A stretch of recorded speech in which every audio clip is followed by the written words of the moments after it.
Welcome to This Explainer. Today, we're unpacking why modern dating often feels like a second job and why true intimacy seems to be just vanishing. We're going to explore this hidden crisis through the lens of philosopher Byung-Chul Han and his masterpiece, The Agony of Eros. His insights on how we connect are profound, and honestly, they might completely change how you view your own relationships. Let's get right into it. Think about it. We live in the most hyper-connected era in human history. We can literally swipe through hundreds of potential partners in an hour. And yet, we're facing this massive epidemic of deep loneliness and romantic exhaustion. It leaves us wondering why genuine connection feels so impossible right now, and why searching for love feels way more like a stressful HR screening than a magical encounter. Section 1. The Crisis of Modern Love. To figure out why love is failing, we first need to look at how we're living. Han diagnoses a major cultural shift. He argues we've moved from a disciplinary society, a world of external rules driven by the phrase, "I must," into what he calls a hypermodern achievement society. Now the driving phrase is, "I can." We're promised limitless possibilities, right? But this endless drive for self-optimization actually turns us into exhausted entrepreneurs of our own lives. We're no longer forced to work by a strict boss. Instead, we force ourselves to perform, optimize, and achieve until we just completely burn out.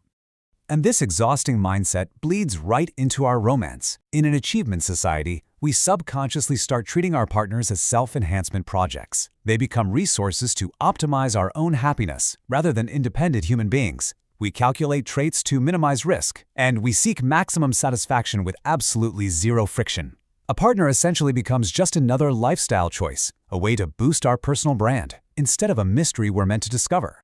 Section 2. The Hell of the Same. This relentless drive for self-optimization traps us in a space Han poetically and darkly calls the hell of the same. He points out that our culture is undergoing a profound narcissistification. Now, he doesn't just mean vanity, he means a structural inability to truly recognize others. We end up viewing the world entirely as a reflection of our own self-image and desires. If you only love someone because they validate your exact lifestyle, you aren't really loving them, right? You're just loving a mirror of yourself.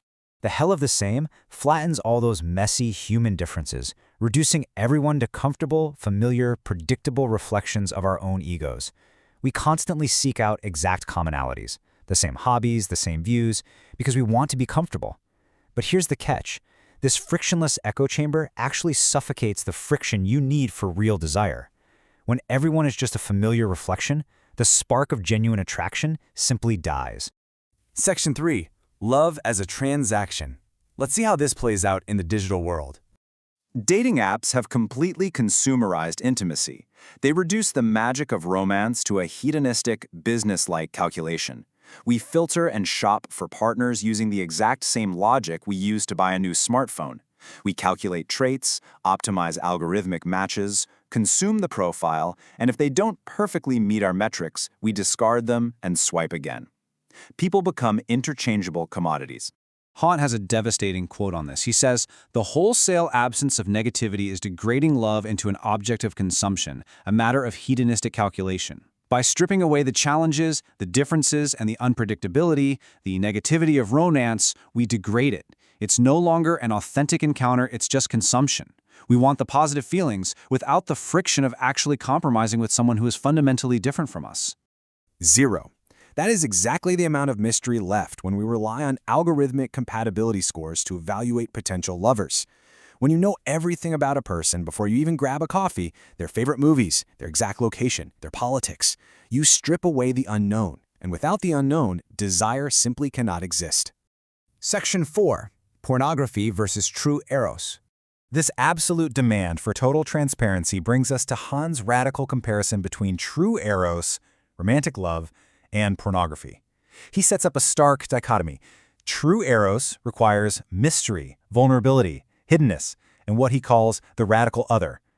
Pornography, on the other hand, and he means this as a structural concept, not just literally, demands total transparency, instant consumption, and bare life. It leaves absolutely zero room for imagination. Han argues that this total visibility leads to the complete loss of seduction. When we eliminate all secrets and treat bodies and minds as instantly consumable objects on a screen, we destroy erotic distance. The very shimmer and mystery that makes deep, magnetic desire possible is completely annihilated by the harsh glare of total visibility. Section 5. Reclaiming the radical other. So if hyper-optimization and total transparency are killing romance, how do we save it? We have to reclaim true Eros, and Han makes it clear. Eros is not safe. It's a disruptive, transformative force.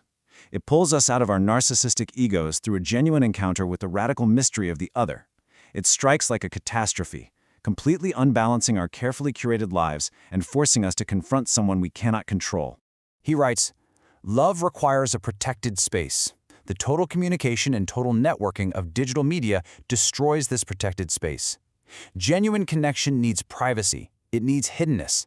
It requires spaces shielded from the endless tracking and optimizing of digital capitalism, where a relationship can just breathe without being constantly measured for its performance value." Reclaiming romance means surrendering the need for total control. You have to bravely accept the wound of being changed by someone else. It's about embracing vulnerability and valuing mystery over data. You have to let go of your obsession with safety and friction-free interactions and actually allow yourself to be fundamentally transformed by another human being. Which brings us to a final, profound question. Are you willing to step outside the safe enclosure of your own ego and risk the absolute catastrophe of true love? To save modern romance, we have to stop calculating our relationships and finally surrender to the uncontrollable mystery of the other. Thank you for joining me on this explainer. Until next time, stay curious. Why does swiping on Tinder feel exactly like applying for a mortgage? I mean, really think about that for a second. If you were listening to this on your morning commute, or, I don't know, while you're at the gym, just reflect on the sheer exhaustion of modern dating. Oh, it is completely exhausting. It's a grind. Right.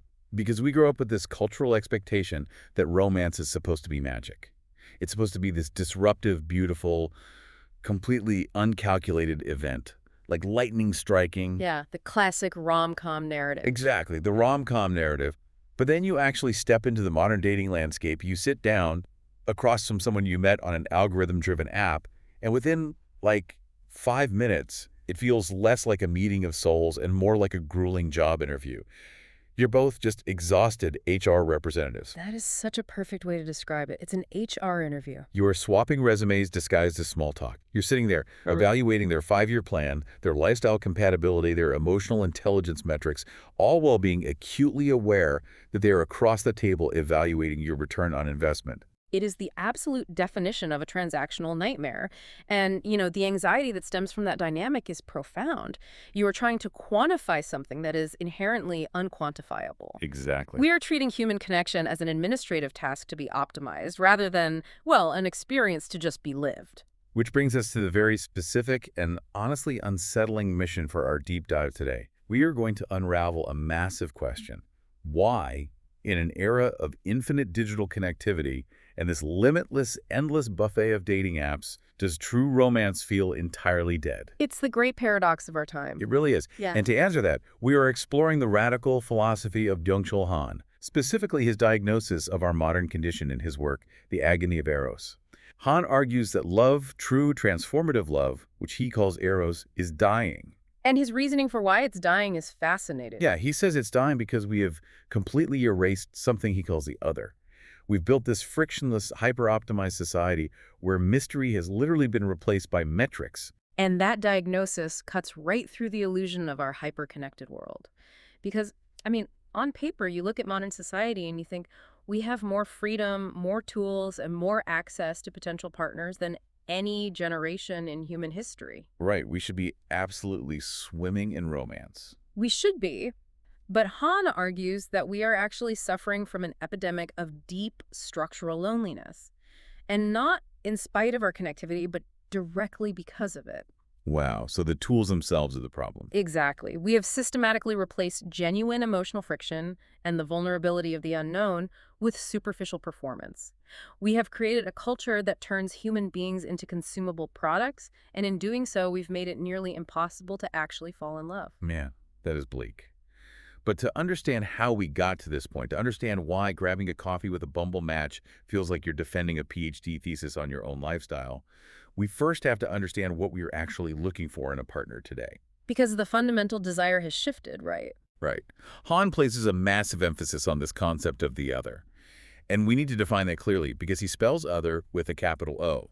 This isn't just, another person on the street. That capitalization is crucial. In this philosophical framework, which is heavily influenced by thinkers like Emmanuel Levinas, the other is not merely someone who happens to not be you. Okay, so what is it then? The capitalized other represents profound mystery. It represents alterity, like a deep existential difference. When you encounter the true other, you are encountering something or someone that exists completely outside of your own experience, your own understanding, and crucially, your own control. So we aren't just talking about someone who prefers a different genre of movies or votes for a different political party. No, far from it. Those are just differences in consumer preference or ideology. The other is an enigma. An encounter with the other is supposed to be a shock to your system. Like a literal disruption. Yes, they disrupt your worldview simply by existing. They do not fit neatly into your pre-existing life plan, and they cannot be mapped out or predicted. But Han diagnoses that in our highly narcissistic, hypermodern age, this true other is disappearing, right? We are terrified of that disruption. Exactly. We are terrified of it, so we are systematically erasing the other from our lives, filtering them out before they can even reach us. And the mechanism driving that erasure, according to this philosophy, is narcissism. But I think we have to be very careful here about how we define that word. Oh, absolutely. The definition is everything here. Because out in the wild, on social media and in pop psychology, we use narcissism and self-love almost interchangeably, or at least we muddy the waters between them. We constantly tell people, you need to love yourself more, you need to prioritize yourself. Right, the whole self-care movement. Yeah. And Han is making a very hard, distinct line between healthy self-love and the destructive force of modern narcissism. The distinction between the two is actually the hinge upon which this entire crisis rests. Because self-love is not the enemy of romance. In fact, it is a prerequisite for it. Well, self-love involves drawing healthy, negative boundaries between yourself and the rest of the world. If you possess genuine self-love, you have the psychological fortitude to say, I am me and you are you. You recognize your own defined shape. Yes, exactly. And because you respect your own boundaries, you are capable of recognizing that another person also has boundaries. You can see them as an independent entity who exists completely apart from your own desires. So healthy self-love allows for the existence of the other. I am me and you are you. That is the foundation of a real relationship. What happens when the narcissistic subject approaches that same dynamic? Narcissism blurs those boundaries entirely until they vanish. A common misconception is that narcissism is an excessive love of oneself. But philosophically and psychologically, narcissism is an excessive love of one's self-image. Self-image, that's a huge difference. It is. The narcissistic subject cannot actually see the other as an independent being with their own internal world. When the narcissist looks out into the world, they do not see other people. They only see shadows and reflections of themselves. So they're projecting constantly. Constantly. They are structurally incapable of perceiving the otherness of the other. The entire world, and everyone in it, is reduced to a mirror designed to reflect and affirm their own ego. If I try to map that onto a modern romantic relationship, the implications are incredibly dark. Because if I am operating through this narcissistic lens, I am not actually dating my partner. I am just using them as a cheering section. You are treating them as an emotional accessory. The internal logic of the relationship becomes incredibly circular. It becomes, I am a cool, successful, attractive, and morally righteous person. And the proof of that is that this cool, successful, attractive person has chosen to be with me. Wow. So it's not about them at all. Not at all. You aren't loving your partner for their mystery or for the unique, sometimes difficult friction they bring to your life. You are consuming them to prop up your own identity. And by doing that, you rob them of their authentic otherness. You reduce a complex human being to a status symbol or a validation mechanism. Yes. Okay, I want to push back on this a little bit because it feels a little absolute. If you are listening to this, you might be thinking, well, wait a minute. Isn't it entirely natural to want someone who affirms us? Sure, of course it is. Right, because nobody wants to date someone who constantly belittles them or makes them feel terrible. We all want to feel chosen, validated, and supported by our partners. So when does normal, healthy validation cross the line into this destructive, mirroring narcissism? It is a critical distinction to make.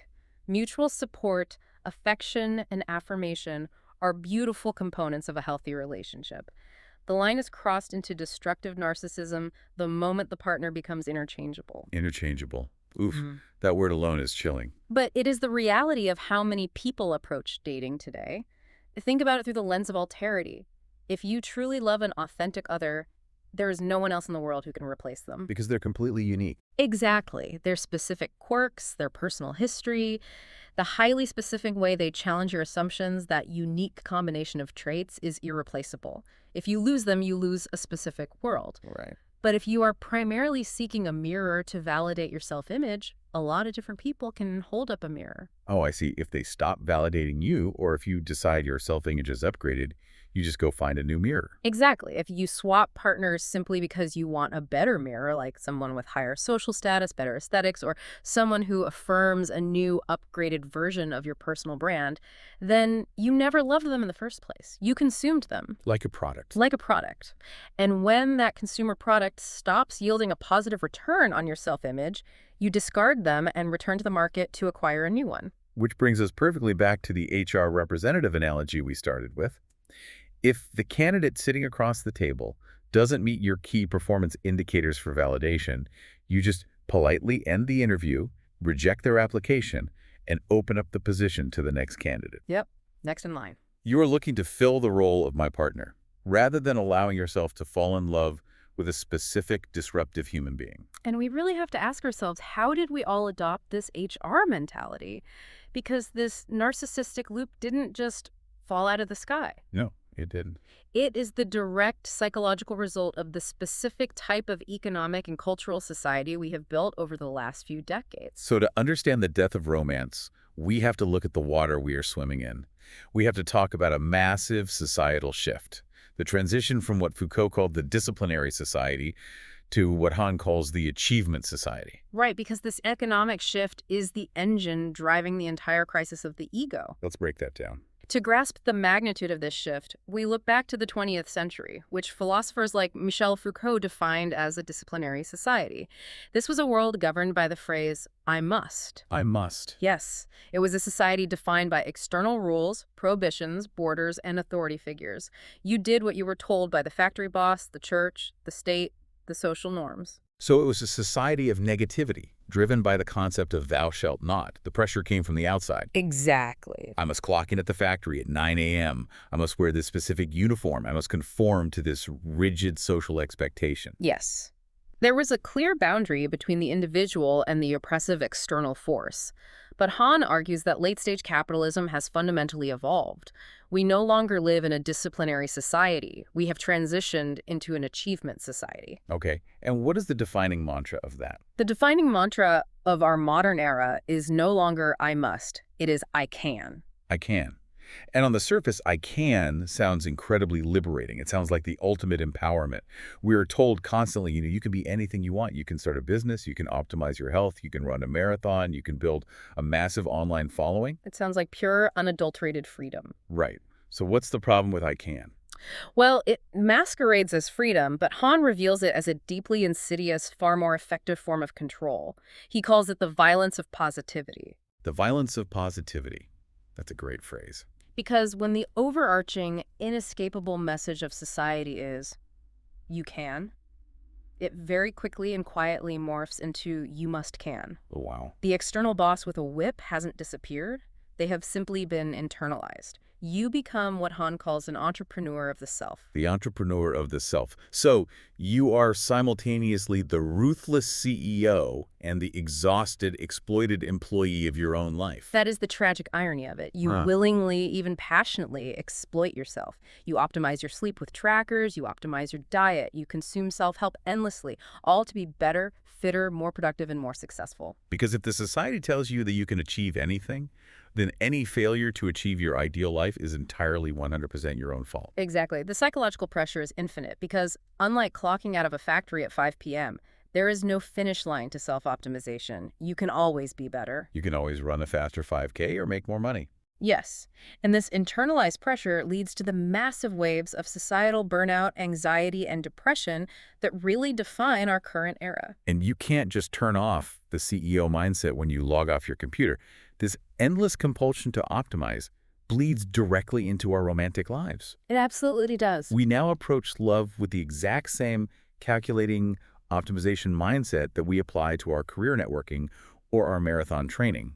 Romance is no longer a surrender to the unknown.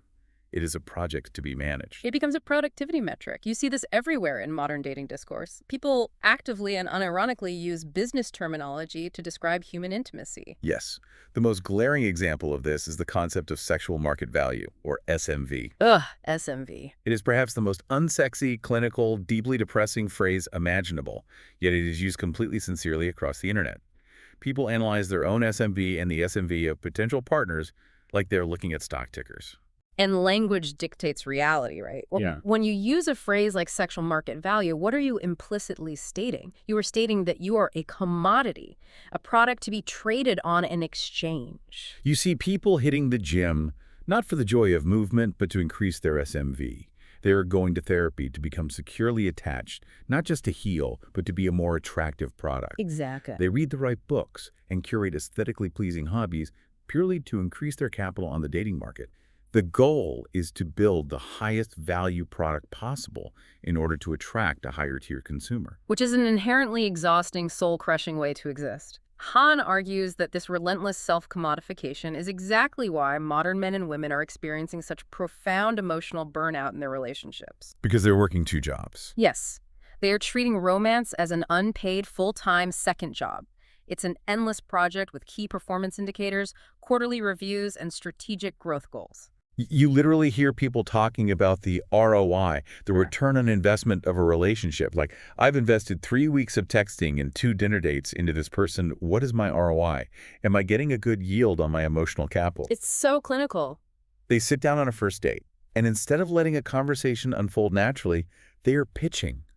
They are pitching their lifestyle, their trauma healing journey, their earning potential, their future goals, trying to secure emotional venture capital from the person across the table. And we must ask, in that highly structured, highly calculated environment, how can Eros possibly survive? It can't. No. True love fundamentally requires vulnerability. It requires surrendering control and admitting that you do not have it all figured out. But the entrepreneur of the self cannot surrender control. Because yielding control feels like failure. Exactly. They must manage the relationship tightly to ensure it remains a positive, risk-free asset to their self-image. It's exhausting just talking about it. So we have a society full of exhausted, burned-out entrepreneurs of the self, desperately trying to optimize their romantic lives while mitigating all risk. And this business-like transactional approach has inevitably birthed the ultimate tool of romantic efficiency, the algorithm-driven dating app. Which brings us to one of Han's most vivid, haunting, and prescient concepts, the hell of the same, or the inferno of the same. The inferno of the same. It sounds like a circle of Dante's hell reserved for people who reply to long, vulnerable text messages with a thumbs-up emoji. That's pretty accurate, actually. What exactly is the architecture of this inferno? The inferno of the same is Han's description of a society that systematically filters out all genuine difference, all negativity, and all friction. Through technology and culture, we create a flattened, comfortable, hyper-positive landscape where everything is familiar, easily digestible, and instantly consumable. So it's smooth. Too smooth. Yes. In this frictionless space, communication and transactions accelerate incredibly fast. You can swipe through 100 faces in a minute. But while it's incredibly fast, it is entirely devoid of meaning. Let's break down the mechanics of this with dating apps, because the algorithmic matching process is where this philosophy becomes undeniable reality. How do the UI and the algorithms of apps like Tinder or Hinge trap us in the hell of the same? Well, to understand the destruction the algorithm causes, we have to revisit what true love requires. Han insists that Eros requires an atopic other. Atopic, A-T-O-P-I-C, similar root to utopia, but meaning something different, right? Correct. Utopia means no place, usually implying a perfect society. Utopia literally translates to a placeless, unclassifiable nature. Okay. It is something that cannot be mapped, categorized, tagged, or neatly fit into a database. True love requires an atopic other, someone who completely disrupts your life, who surprises you, who cannot be fully known or calculated by a machine. So they're a wild card. They are. They arrive in your life like a cataclysm, fundamentally changing the coordinates of your world and how you view the future. They are the meteor that hits your carefully curated 5-year life plan and blows it to pieces. Precisely. But dating algorithms are structurally, mathematically designed to destroy utopia. Because they can't measure a meteor. Right. An algorithm cannot compute mystery. It cannot compute a cataclysm. Algorithms are designed to categorize, classify, and match based on historical data points. They take the vast, terrifying, beautiful mystery of a human soul and reduce it to a 2D checklist of identical searchable traits. You open up the app, and the algorithm proudly announces, hey, you both like kite surfing, you both love the television show The Office, and you both listed Japan as your dream travel destination. You are a 99% match. You should date. And the algorithm operates on the flawed assumption that commonality is the fundamental bedrock of connection. It searches its massive database to find a user who is statistically as much like you as possible. So it's literally offering you a comfortable, frictionless, digital reflection of your own consumer preferences. It is serving you the mirror. I have to pause and challenge this, because it feels counterintuitive to how we are taught to build relationships. Isn't having things in common a basic, pragmatic building block for a life together? I mean, sure, practically speaking. Right. Why is Han so opposed to shared hobbies? If I absolutely love hiking and being outdoors every weekend, shouldn't I logically want a partner who also wants to spend their Saturdays on a trail, rather than someone who hates the outdoors and wants to stay inside? It is a very pragmatic question, and Han isn't suggesting that shared hobbies are inherently toxic or that you should force yourself to date someone you despise just to experience friction. Okay, good. What he is critiquing is the modern tendency to rely on those commonalities as the basis and the ceiling of the erotic connection. So distinguish the comfort of shared interests from the actual depth of Eros. Shared interests are comfortable. They reduce friction on a Saturday afternoon. But Han argues that connecting purely over commonality is the lowest possible tier of eroticism. The lowest tier. Yeah. If your primary attraction to someone is that they share all your hobbies, your aesthetic preferences, and your exact political views, you are artificially capping how deeply you can connect with them. You aren't opening yourself up to the transformative, life-altering power of the other. You are merely looking for a clone of yourself to hang out with. You're looking for a companion who provides validation of your own lifestyle choices. Exactly. It's saying, I am right for liking this obscure indie band, and I know I am right because this highly attractive person also likes this obscure indie band. It always comes back to validating the ego. It feeds the narcissistic loop perfectly. When you rely solely on algorithmic matching, you systematically filter out the atopic other.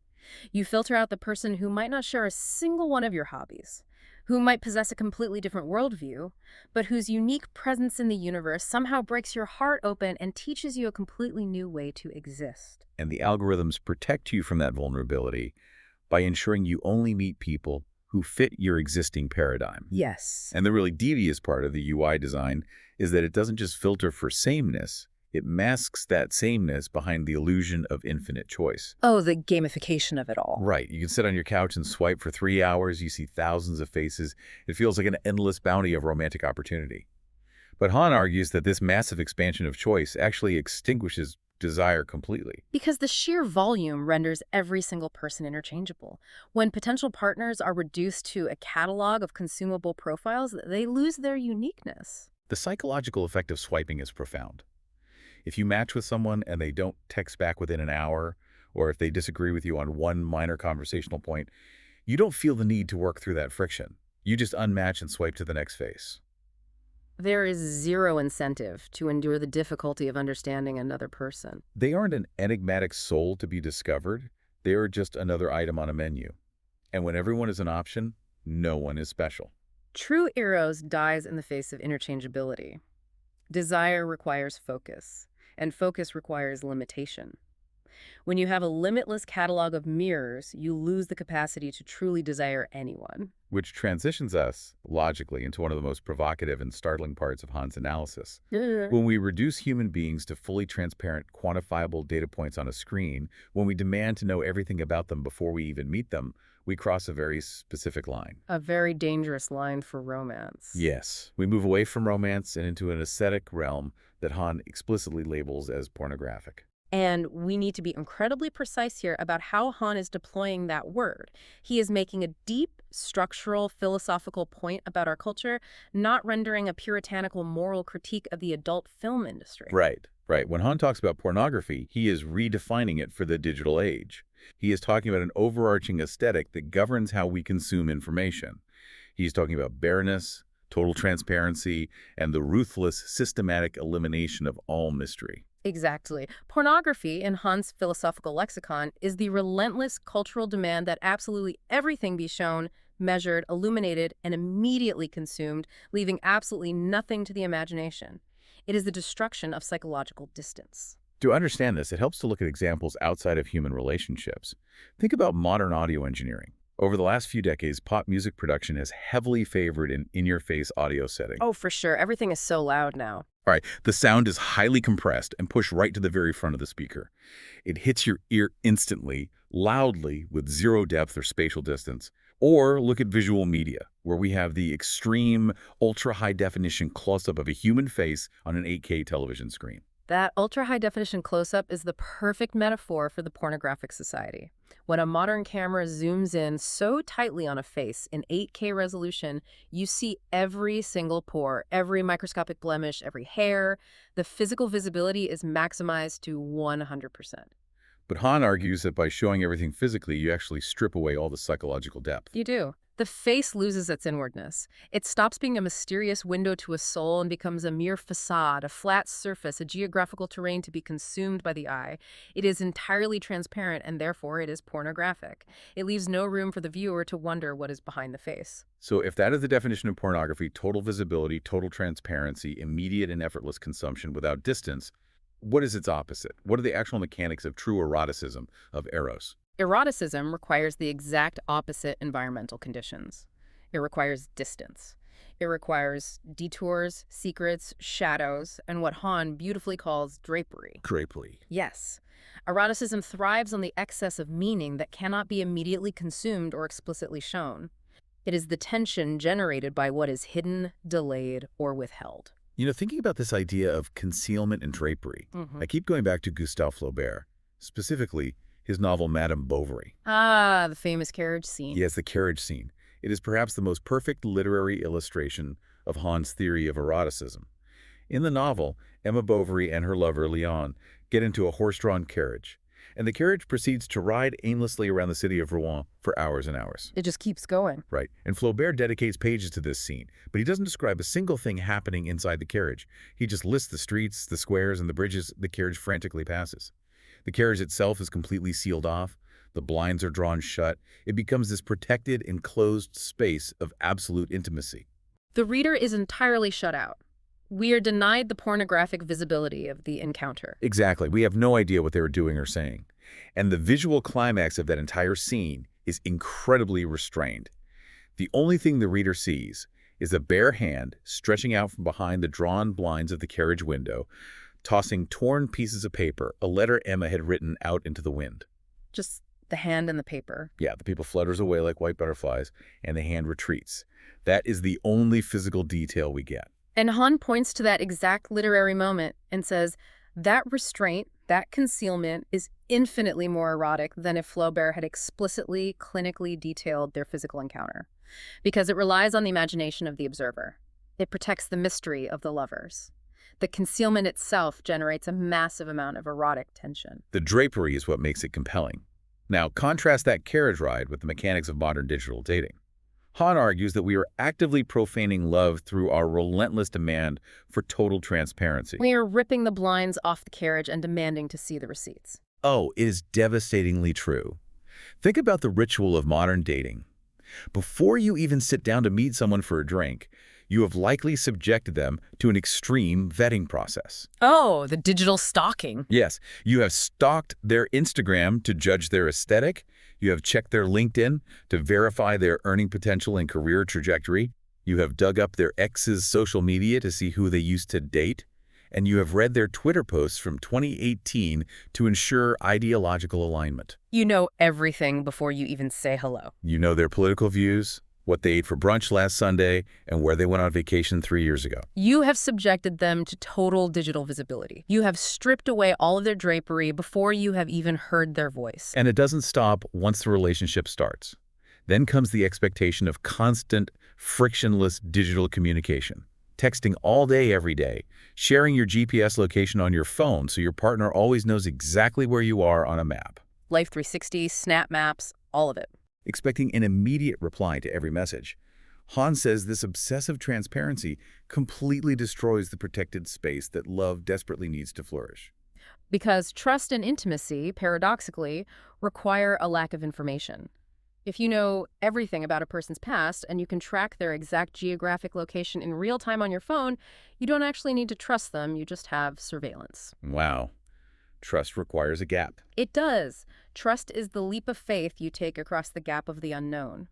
Eroticism needs shadows and distance to survive. When you flood the relationship with the harsh, fluorescent, interrogating light of total transparency, the mystery dies.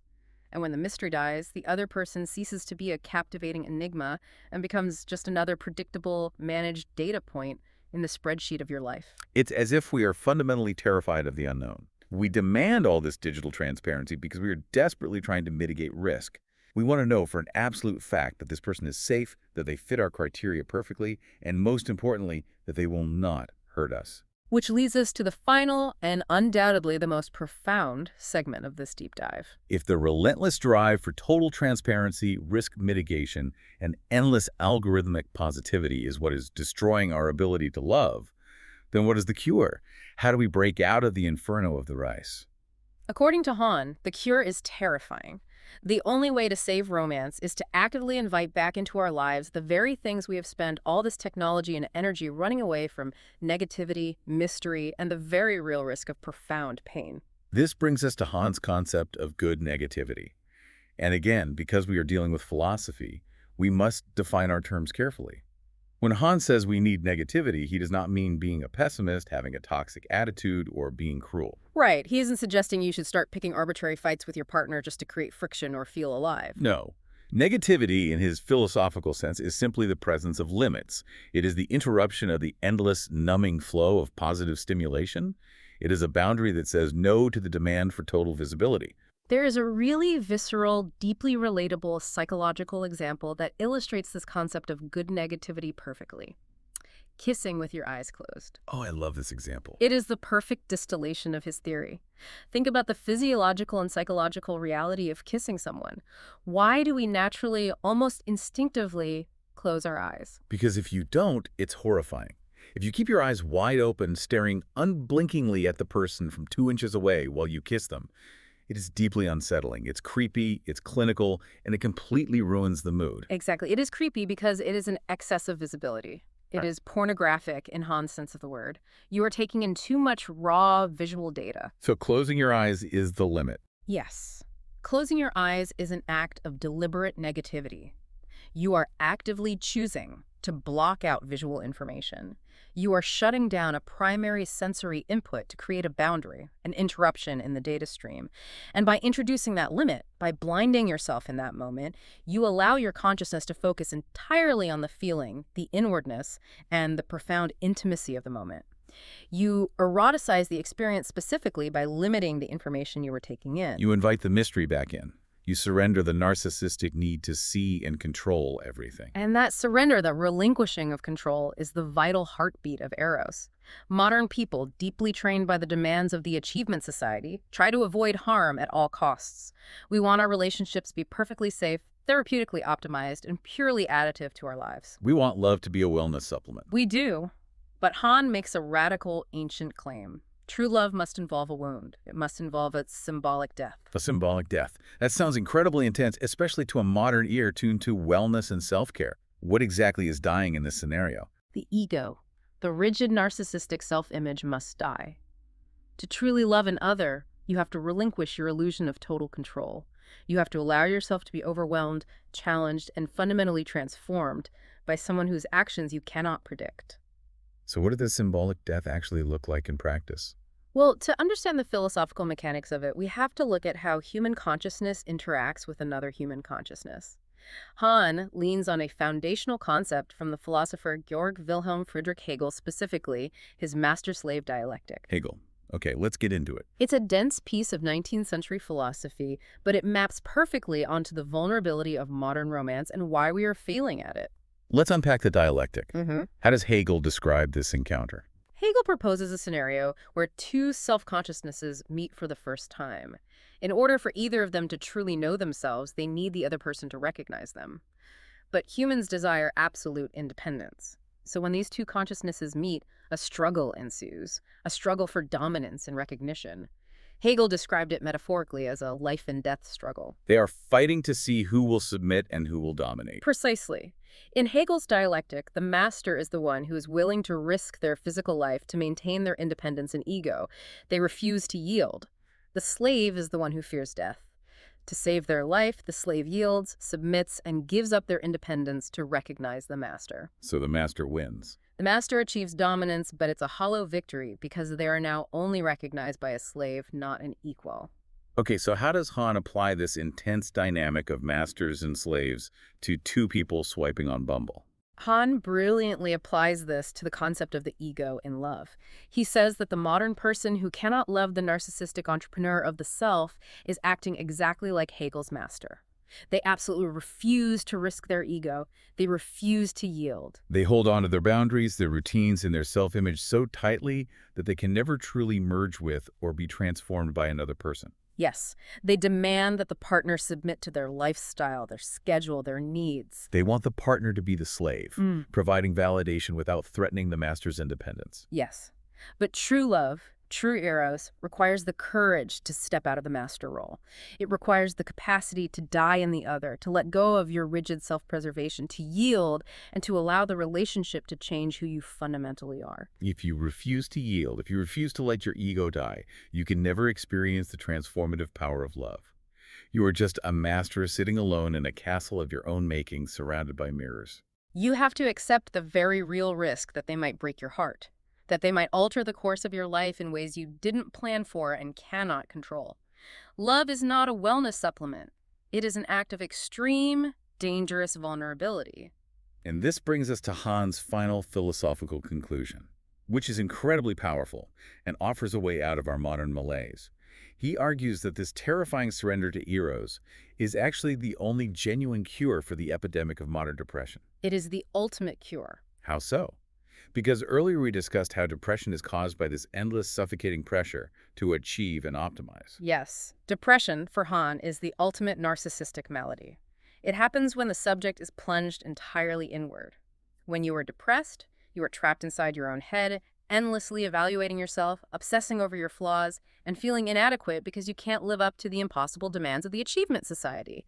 You are literally suffocating in the stagnant swamp of your own ego. You are trapped in the mirror maze, and all the mirrors are telling you that you aren't optimizing hard enough. Exactly. And what does the shock of Eros do? True erotic love forcefully, violently pulls the subject out of themselves. It takes all of your attention, your energy, and your desire, and redirects it entirely toward the other. So you stop looking in the mirror. Yes. When you are captivated by the mystery of the beloved, you temporarily forget yourself. You start worrying about your own self-optimization because you are consumed by the reality of this other person. There is a brilliant cinematic metaphor that illustrates this mechanism of being pulled out of depression by an extreme encounter with the other. If you've seen Lars von Trier's film, Melancholia, this maps onto it perfectly. It is perhaps the most vivid modern illustration of Han's point. In the film Melancholia, the protagonist, Justine, suffers from a crippling, paralyzing physical depression. She is completely trapped in her own internal despair. She can barely move. Nothing her family does, no amount of comfort or therapy can pull her out of her narcissistic swamp. She is completely turned inward. But then, the ultimate disruption occurs. A literal rogue planet, a massive blue sphere named Melancholia, appears in the sky and is on a direct collision course to destroy the Earth. Right, and watch what happens to Justine's psychology. As the planet approaches and as everyone else around her, all the normal people, begin to panic and lose their minds, Justine suddenly finds incredible clarity and strength. Because it's real. Because the rogue planet is the ultimate, terrifying, holy other. It is a massive, uncontrollable, undeniable force coming from the outside that completely shatters the mundane routine of their lives. It is the ultimate atopic event. It cannot be categorized or managed. And confronted with this cataclysmic other, Justine is violently pulled out of her internal despair. Her ego is shattered by the magnitude of the event. She begins to care for her sister and her nephew, guiding them through the end of the world. The undeniable presence of the other cures her paralysis. So Han is saying that love is our rogue planet. Yes. Love must be a cataclysmic, unpredictable event that shatters the safe, calculated, heavily optimized routine of the entrepreneur of the self. If it doesn't shake you to your absolute core, if it doesn't threaten your carefully curated ego and force you to rewrite your understanding of the world, it isn't Eros. It is just another transaction. Wow. Let's take a deep breath and look at the massive journey we've just been on. We started by asking a very grounded, modern question. Why does grabbing a coffee with a dating app match feel like a draining job interview? And through the incredibly sharp lens of Byung-Chul Han's philosophy, we've unpacked how our relentless societal drive to optimize ourselves, to act as ruthless entrepreneurs of the self, has turned romance into just another metric of success. And you've seen how algorithmic UI traps us in the hell of the same, mathematically filtering out the very friction, alterity, and difference that makes love possible in the first place. We explored how our modern demand for total transparency, stalking social media, tracking locations, and needing constant communication strips away the erotic mystery, pushing our relationships into a state of pornographic visibility where imagination goes to die. And ultimately, we learned that to find true transformative connection, we have to stop treating other human beings as consumable mirrors for our own egos. We must bravely step out of the master role and accept the unpredictable, uncontrollable, and deeply vulnerable wound of loving an authentic, atopic other. It is a heavy diagnosis, but honestly, it is weirdly hopeful. Right. It means the magic isn't actually dead. We've just been hiding from it behind our screens because we're terrified of losing control. So, as we wrap up this deep dive, I want to leave you, the listener, with a final provocative thought to mull over as you go about your day. A thought that directly challenges one of our most beloved modern romantic ideals. Exactly. I want you to think about the concept of the soulmate. We talk about it all the time. It is the holy grail of modern dating. This idea that there is someone out there who is perfectly tailored to fit your exact needs, your exact lifestyle, your exact quirks. Someone who seamlessly completes you without friction, without demanding that you change. Based on everything we've unpacked today from Byung-Chul Han, is the hunt for a soulmate actually the ultimate expression of romantic love? Or is it just the ultimate narcissistic fantasy, a socially acceptable, highly romanticized way to search the world for nothing but a perfect, frictionless reflection of yourself? If you are only looking for a puzzle piece shaped exactly like your missing edge, you might be successfully avoiding the profound, transformative collision of meeting someone entirely new. Thank you so much for joining us on this deep dive into the philosophy of modern romance. We hope it gives you a new lens through which to view your own connections, your own swiping habits, and maybe, just maybe, encourages you to leave a little room for mystery. Close your eyes, let the torn paper fly out the carriage window, and risk the collision.